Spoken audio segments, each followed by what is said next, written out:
From Pacifica, this is Democracy Now! The history of the country has been, certainly big money players. What you've got here is almost like a third party that is the money party.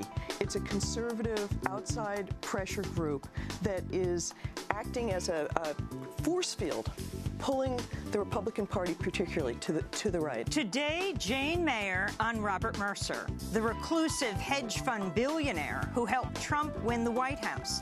Some say he and his daughter Rebecca out-coked the Koch brothers. For years, the Mercers bankrolled Steve Bannon's Breitbart News and other right-wing organizations.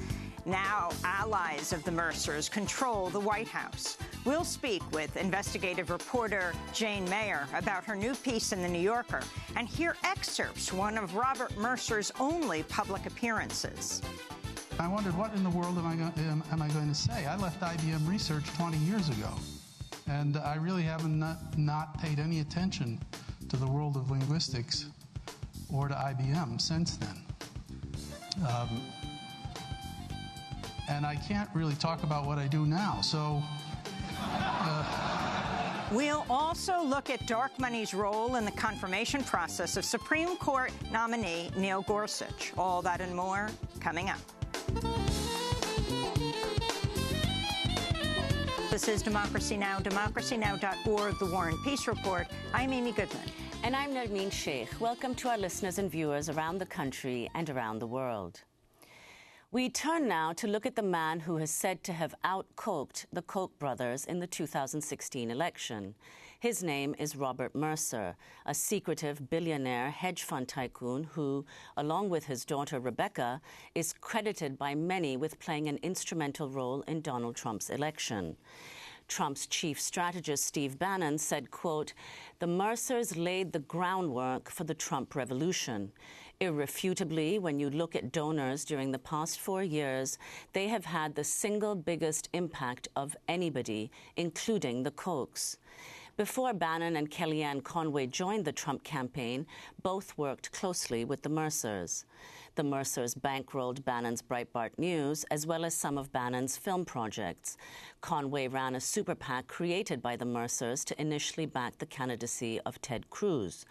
The Mercers also invested in a data mining firm called Cambridge Analytica, which claims it has psychological profiles of over 200 million American voters.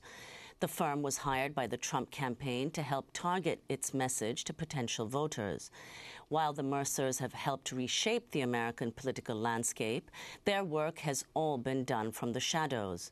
They don't speak to the media and rarely even speak in public. During the entire presidential campaign, they released just two statements. One was a defense of Donald Trump shortly after the leak of the 2005 Access Hollywood tape that showed Trump boasting about sexually assaulting women. The Mercers wrote, quote, "We are completely indifferent to Mr. Trump's locker room braggadocio." They went on to write, "America is finally fed up and disgusted with its political elite. Trump is channeling this disgust, and those among the political elite who quake before the boombox of media blather do not appreciate the apocalyptic choice that America faces on November 8th. We have a country to save, and there is only one person who can save it. We and Americans across the country and around the world stand steadfastly behind Donald J. Trump." Those were the words of Robert and Rebecca Mercer, 1 month before Trump won the election. Since the election, Rebecca Mercer joined the Trump transition team, and Robert Mercer threw a victory party of sorts at his Long Island estate. It was a hero and villains costume party. Kellyanne Conway showed up as Superwoman. Donald Trump showed up as himself. To talk more about the Mercers, we're joined now by Jane Mayer, staff writer at The New Yorker. Her latest piece headlined "The Reclusive Hedge Fund Tycoon Behind the Trump Presidency: How Robert Mercer Exploited America's Populist Insurgency." Jane is also author of Dark Money, The Hidden History of the Billionaires Behind the Rise of the Radical Right, which just came out in paperback. Jane Mayer, welcome back to Democracy Now! The beginning of the piece talks about a former colleague of Mercer's saying, "In my view, Trump wouldn't be president if not for Bob." Explain who Robert Mercer is.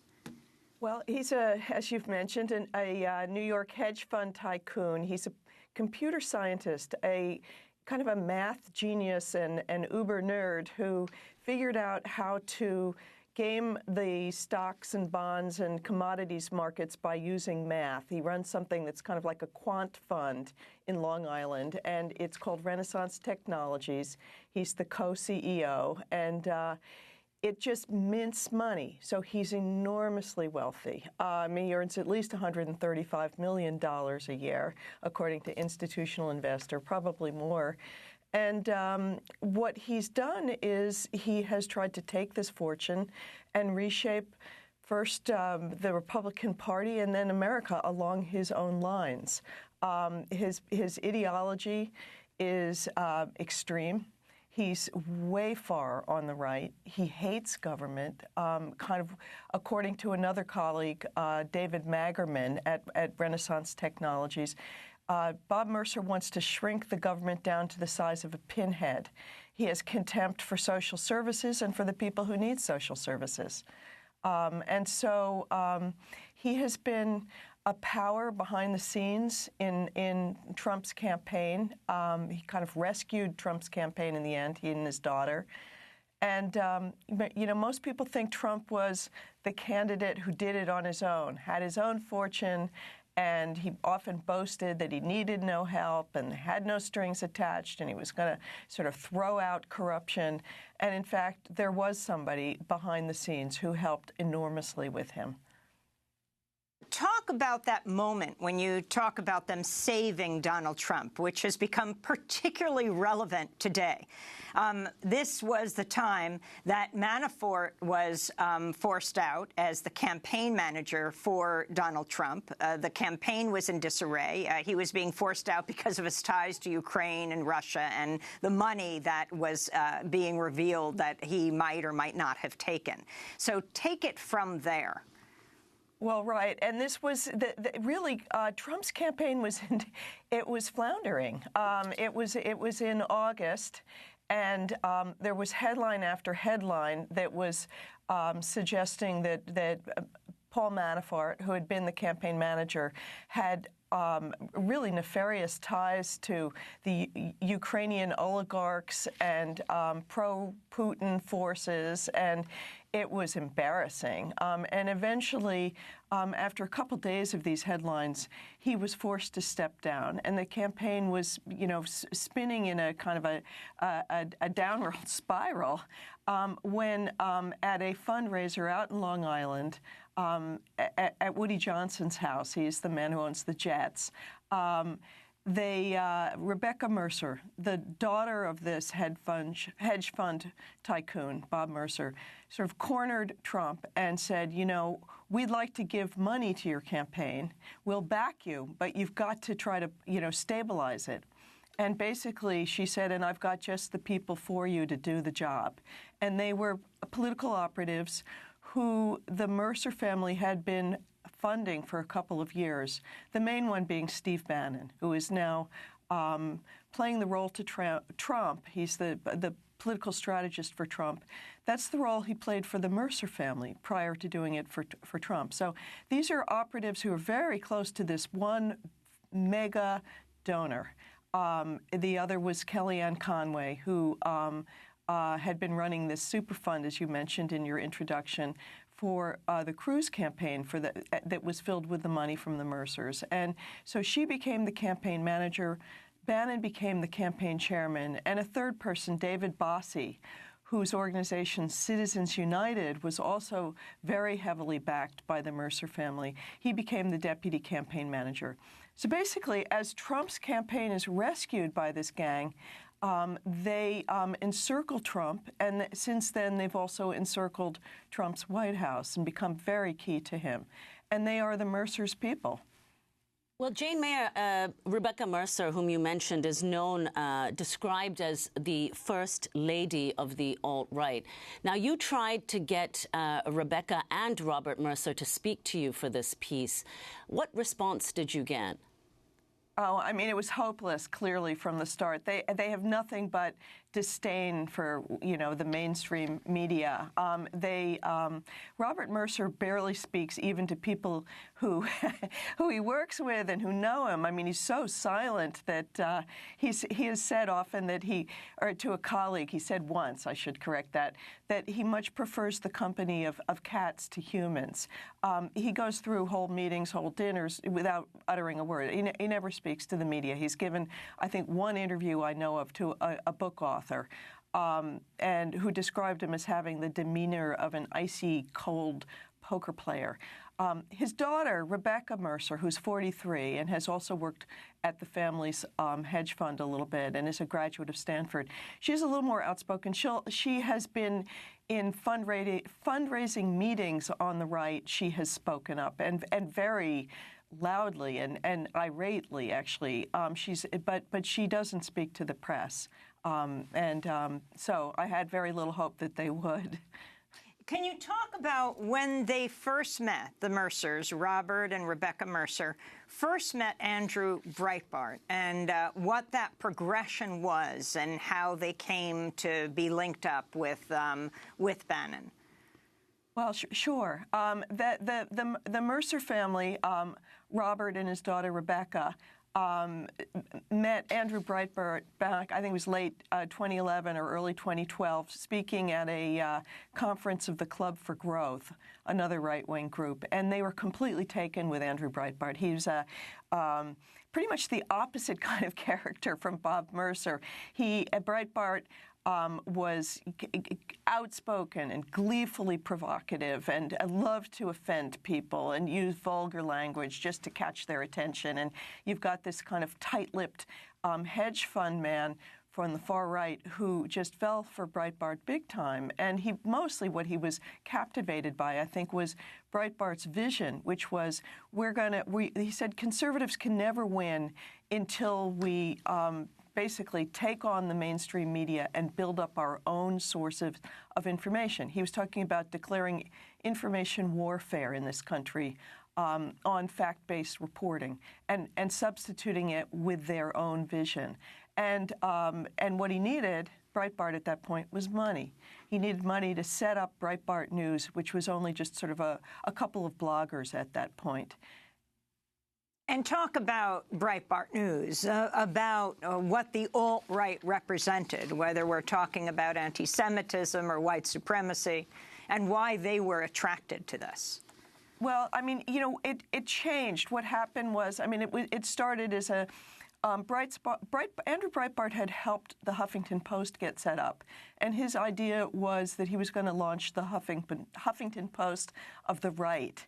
And so he was setting it up, and his very close friend was Steve Bannon, and Bannon had been in investment banking. So Bannon got the Mercers to put $10 million into turning this venture into something that was really going to pack a punch. And they were just about to launch it in a big way. They were a few days away from it when Andrew Breitbart died. That was in March of 2012. He was only 43, and he had a sudden massive heart attack. And so this operation was just about to go big.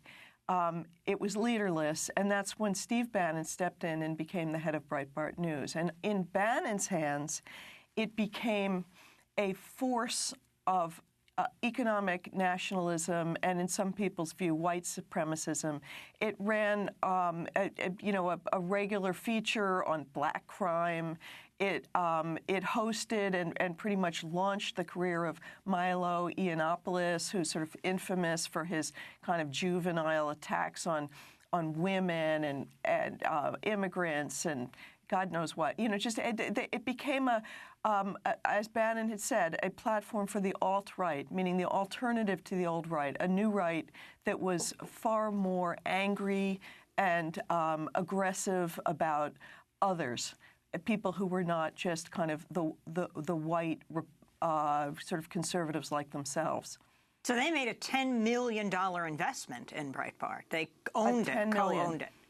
They became the sponsors really behind it, and it's interesting to me that one of the things I learned was that Rebecca Mercer, this heiress who's had no experience in politics is so immersed in running Breitbart News at this point. I mean, her family has the big money behind it, that she reads every story, I'm told, and fly-specs, typos and, grammar and all that kind of thing.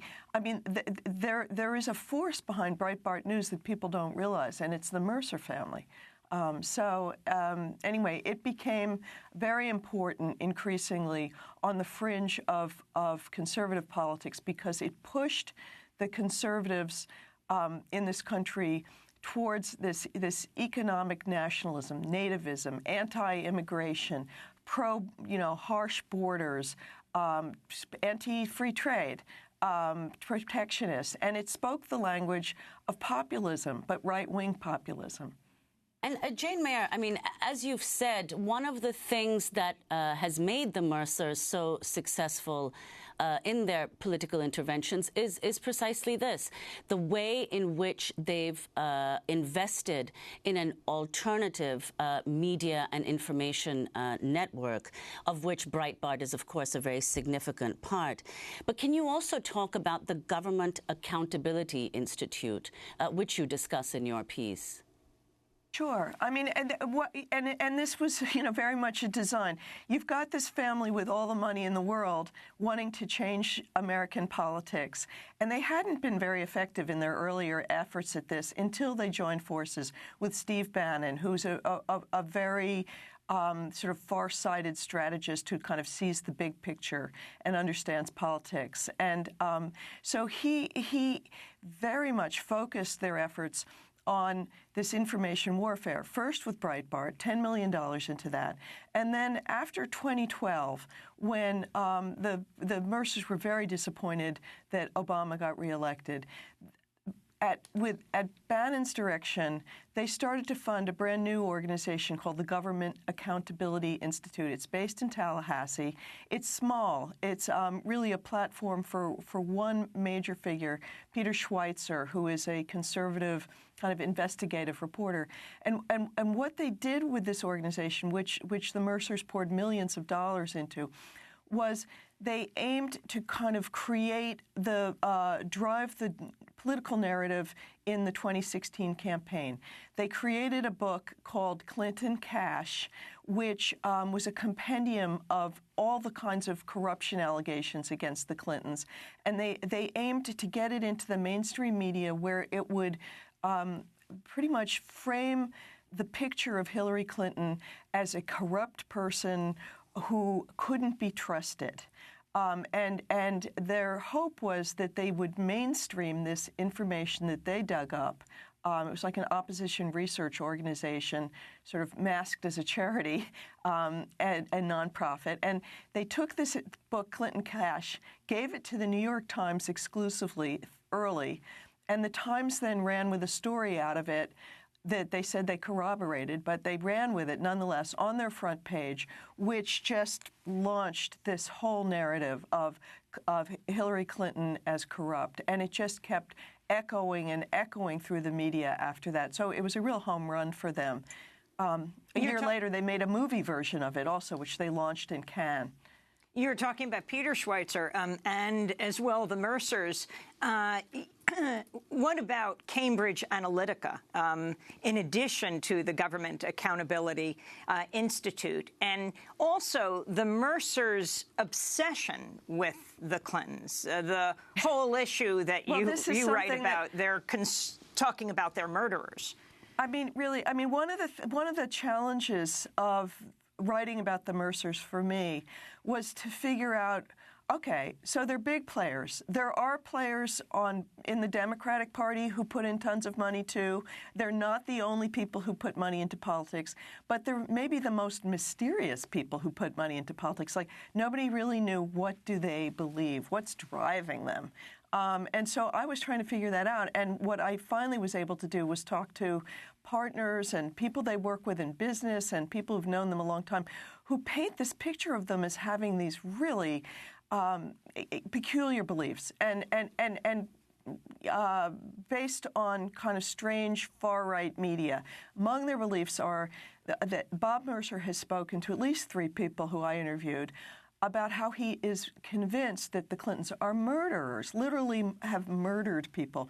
Now, you hear that out on the fringes sometimes when you interview people who are ignorant, but these are people who are powerful, well-educated, and huge influences in the country, and Bob Mercer was convinced that the Clintons are murderers. Okay, so he's driven by this just hatred of the Clintons, and coming into 2016 is determined to try to stop Hillary Clinton, and looking for a vehicle who would do that, who eventually becomes Trump. We continue our conversation with Jane Mayer, staff writer at The New Yorker. Her latest piece is headlined, "The Reclusive Hedge Fund Tycoon Behind the Trump Presidency, How Robert Mercer Exploited America's Populist Insurgency." The piece looks at how the secretive billionaire reshaped the political landscape. But Robert Mercer is hardly a household name. He never talks to the press and rarely speaks at a public event. But Robert Mercer did speak in 2014 when he accepted a Lifetime Achievement Award from the Association of Computational Language. He told a story of working at New Mexico's Kirtland Air Force Weapons Lab. Its possession, a program for computing these fields, but for whatever reason, they were not in possession of the programmer who'd created it. It took hundreds of hours of CPU time to make a single run of this program, and my boss at the lab gave me the job of figuring out how it worked and making it run faster. The style of the original program was very unpleasant, so the first thing I did was rewrite the whole thing. And after a while, I had a new program that produced the same answers as the old one, but about 100 times faster.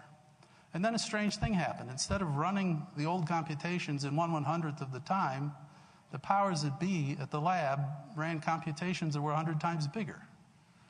I took this as an indication that one of the most important goals of government-financed research is not so much to get answers as it is to consume the computer budget, which has left me ever since with a jaundiced view of government-financed research. So that is one of the few times Robert Mercer has spoken publicly. In fact, Jane Mayer, you talk about at the Heroes and Villains Ball after Donald Trump was elected, he said he had his longest conversation with Robert Robert Mercer, and he had uttered 2 words, he said. But so he has this view of the government. He moves over to Renaissance Technologies in Setauket, Long Island, out near Stony Brook University.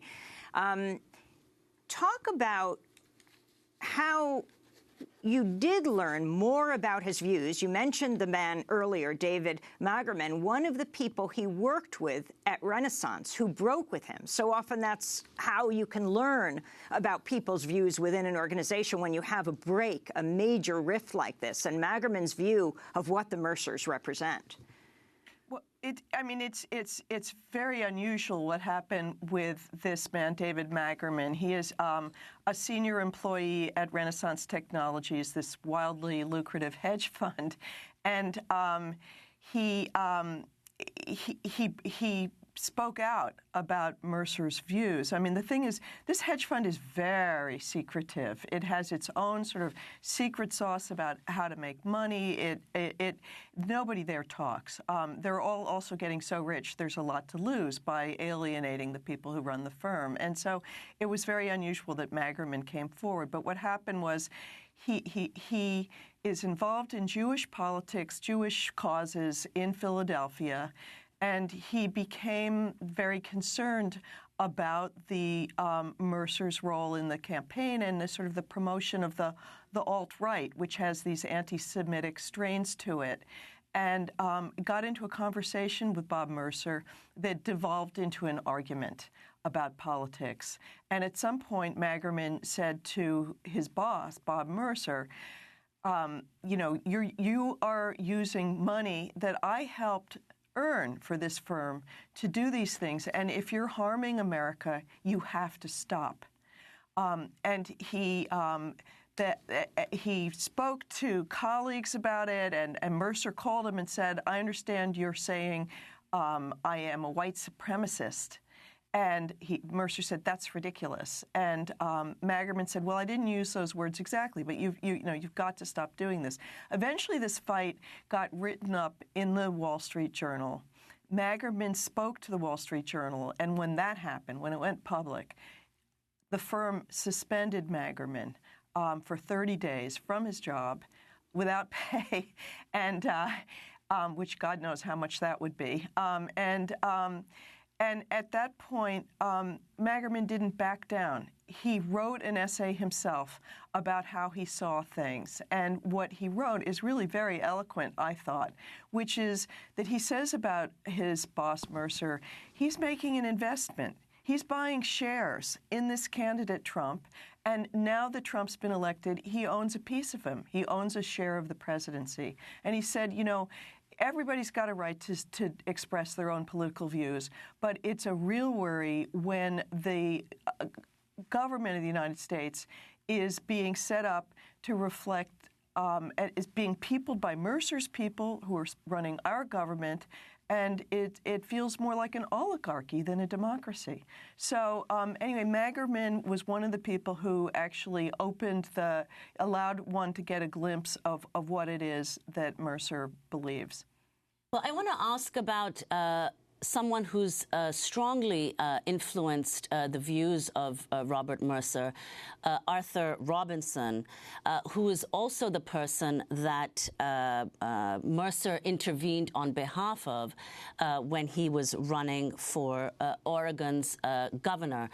Now, in your piece, you talk about the influence that he's had on Robert Mercer, especially on climate change and nuclear radiation. Robinson runs the Oregon Institute of Science and Medicine, which stores some 14,000 samples of human urine.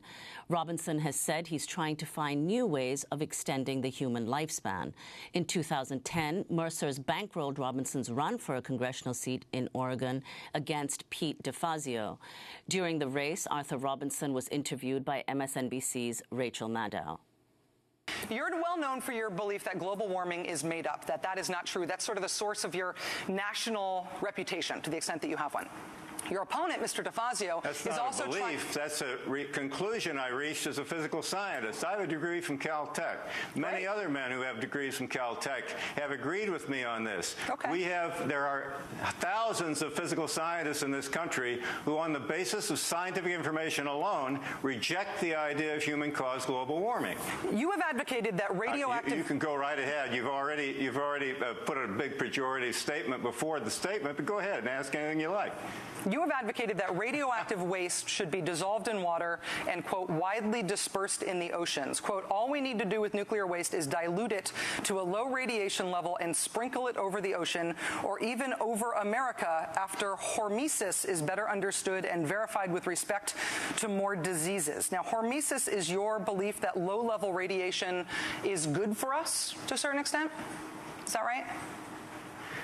The statements that you have just made are untrue. Wait, that was I was quoting you. Take tiny excerpts from a vast amount of writing I've done on this scientific subject. I've not advocated any of this. As a scientist, I've written did you not about say this? These and many other possibilities. Wait. Are you saying that are you not telling the truth? Are you saying if you want to tell the truth, that's fine. I'm not going to answer to your lie. That's just more mud. I'm quoting from your own newsletter. This is a complicated scientific subject which you are misrepresenting to your viewers. So that's Arthur Robinson speaking to Rachel Maddow. Arthur Robinson, who has been an influence on Robert Mercer, and he bankrolled. He bankrolled this institute and has been pushed to be a science advisor to Trump, this man who believes that nuclear radiation is good for you. So could you say more about him, Robinson? Well, he is an eccentric. He lives on a sheep farm in Oregon, and as he says, he's a graduate of Caltech. But, if you listen carefully to what he was saying to Rachel Maddow, he's talking about how I am a physical scientist and thus can come to this conclusion about climate change. He is not a climate scientist, and he put together a petition that was meant to undermine belief in global warming that had the signatures, he claimed, of zillions of physical scientists. It actually had a lot of apparently false signatures, and these scientists, again, were not climate scientists. The consensus, as I think most people who are fact-based and interested in reality, the consensus we know is that science overwhelmingly, and particularly climate scientists, overwhelmingly accept that man-made global warming is causing all kinds of problems and that they are an immediate danger to life on Earth. And it's something that we need to address. But you have a few of these sort of holdouts, and Arthur Robinson is one of them. And Mercer is another. And Mercer has helped fund this research by Arthur Robinson and promote it. And the Mercers have talked about, as you mentioned, trying to make Arthur Robinson get chosen as the National Science Advisor. Trump, too, has taken this position, calling global warming a hoax. It's a tiny minority view. Even in this country, if you look at the New York Times did a piece this week about belief in global warming, the population understands this isn't true, this position that these people are taking. But because you've got huge money behind it, including Mercer's, it's being pushed as the policy of the United States. I want to talk to you about Steve Bannon, continue talking about, since he's so important, White House chief strategist, who some call President Bannon, who you write about his deep ties to the Mercers, who bankrolled Breitbart News and Bannon's film projects. Let's turn to comments Bannon made in an interview last month at the CPAC, Conservative Political Action Conference. I think if you look at the lines of work, I kind of break it out into three verticals or three buckets. The first is kind of national security and sovereignty, and that's your intelligence, the Defense Department, Homeland Security. The second line of work is what I refer to as economic nationalism. The third, broadly, line of work is what is deconstruction of the administrative state. If you look at these cabinet appointees, they were selected for a reason, and that is the deconstruction. The way the progressive left runs is if they can't get it passed, they're just going to put it in some sort of regulation in an agency. That's all going to be deconstructed, and I think that's why this regulatory thing is so important. We had Dr. So that's Chief White House strategist Steve Bannon speaking last month. You mentioned in your piece, Jane, that Robert Mercer's daughter, Rebecca, was part of Bannon's entourage at CPAC. You also suggest Mercers aren't ideologically aligned with Bannon on some issues. Can you talk more about the relationship between Bannon and the Mercers? The possibility that Bannon doesn't see himself that long in the White House. I'm sorry, I didn't hear the possibility that Bannon doesn't seem what? See himself that long in the White House. Well, from what I've been able to figure out, Bannon and Rebecca Mercer are quite close. They're partners politically in many ways. She's the money in the team, and he is the kind of political vision. There are people who know the Mercers who have worried that their kind of evolution into this tremendous political influence role is the work of Bannon, and that, to some extent, that he may have become kind of a Svengali to the whole family. But at any rate, they seem to be working closely together. In the past, they've talked a lot, quite frequently.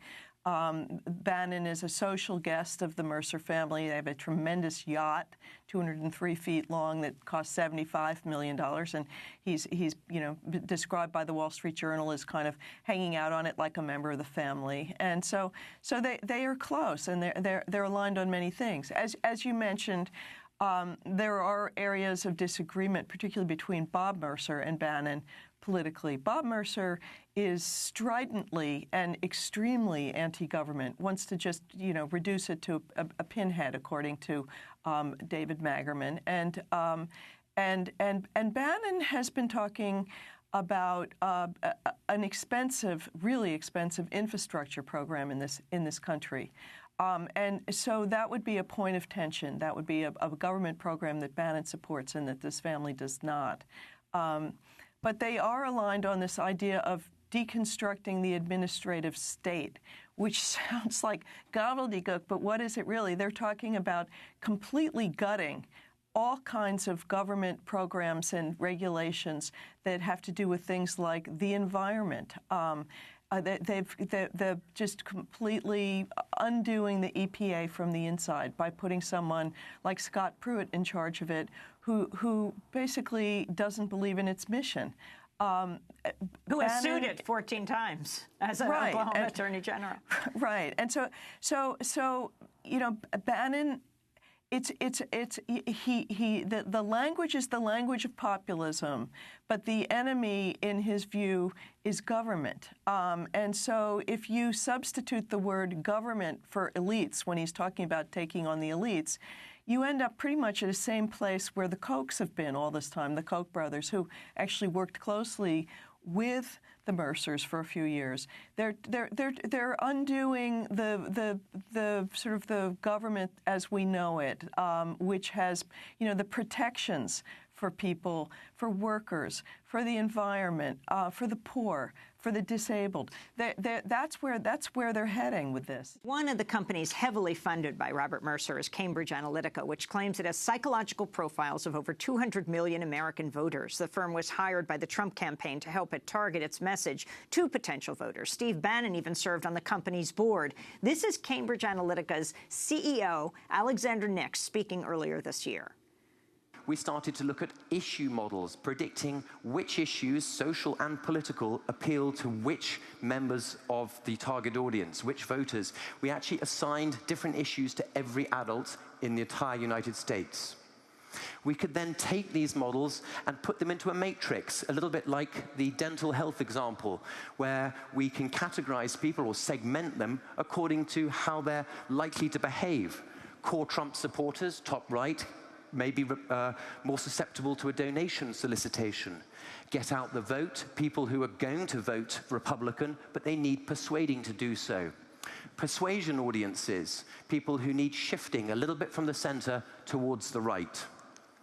Once we've identified a segment, we can then sub-segment them by the issues that are most relevant to them and then start to target them with specific messages. Cambridge Analytica CEO Alexander Nix. So Cambridge Analytica claims to have psychological profiles of over 200 million American voters. Jane Mayer, tell us its significance. Steve Bannon was on its board, funded by the Mercers. Well, again, this is part of, if you look at the history, what happened was after 2012, when Obama was reelected, despite the fact that the Mercers had put millions of dollars into trying to defeat him, they were upset.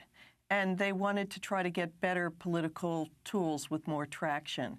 So they put money into Breitbart, they put money into the Government Accountability Institute, and the third prong was Cambridge Analytica.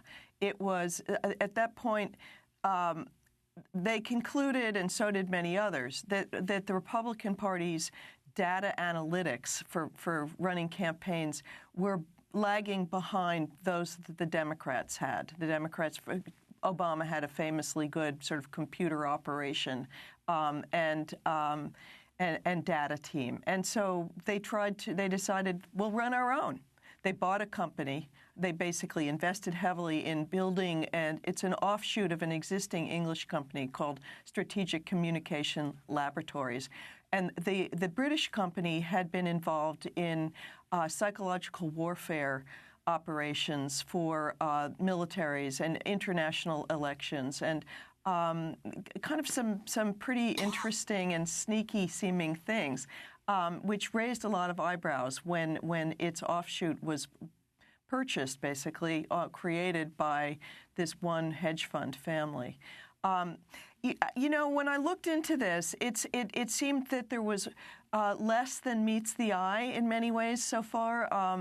Alexander Nix, who was running Cambridge Analytica, is a great salesman, and he's got this pitch that makes it sound like something from, the movie The Matrix or something, that they're going to be, conducting psychological warfare with this propaganda machine in this country. The truth is, during the Trump campaign, they never used any of their so-called, secret psychometric methods.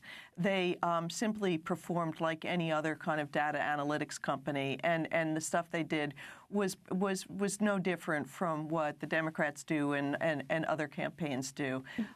Maybe at some point they'll have some superpowers that have yet to be revealed, but they aren't there yet. Jane, before we wrap up, we want to go to the Supreme Court confirmation hearings of Judge Neil Gorsuch. Really interesting dialogue between Democratic Senator Sheldon Whitehouse questioning Gorsuch on the $10 million dark money campaign supporting his nomination. If a question were to come up regarding recusal on the court, how would we know that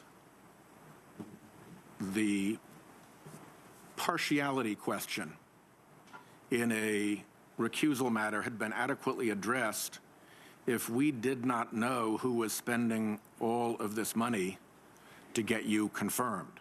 Hypothetically, it could be one individual. Hypothetically, it could be your friend, Mr. Anschutz. We don't know because it's dark money. Is it any cause of concern to you that your nomination is the focus of a $10 million political spending effort and we don't know who's behind it? Senator, there's a lot about the confirmation process today that I regret. That's Judge Neil Gorsuch being questioned by Democratic Senator Sheldon Whitehouse. Jane Mayer, in this last 30 seconds that we have, can you comment on this? Well, yeah. I mean, the thing about dark money is often the person who it's benefiting knows. It's just the public that's not allowed to know. And there's tons of money behind the Gorsuch nomination, and he probably knows who he owes the favor to. Explain a little further the term dark money. Well, there are these organizations, 501c4 groups, that are set up where the donors' hands are not seen. They can spend money on advertising, and the public doesn't know who they are. They're nonprofit groups such as the Judicial Crisis Network. And I've looked at that one. And, you as a reporter and me as standing in for the public cannot trace the money, yet it's playing an active role in American politics.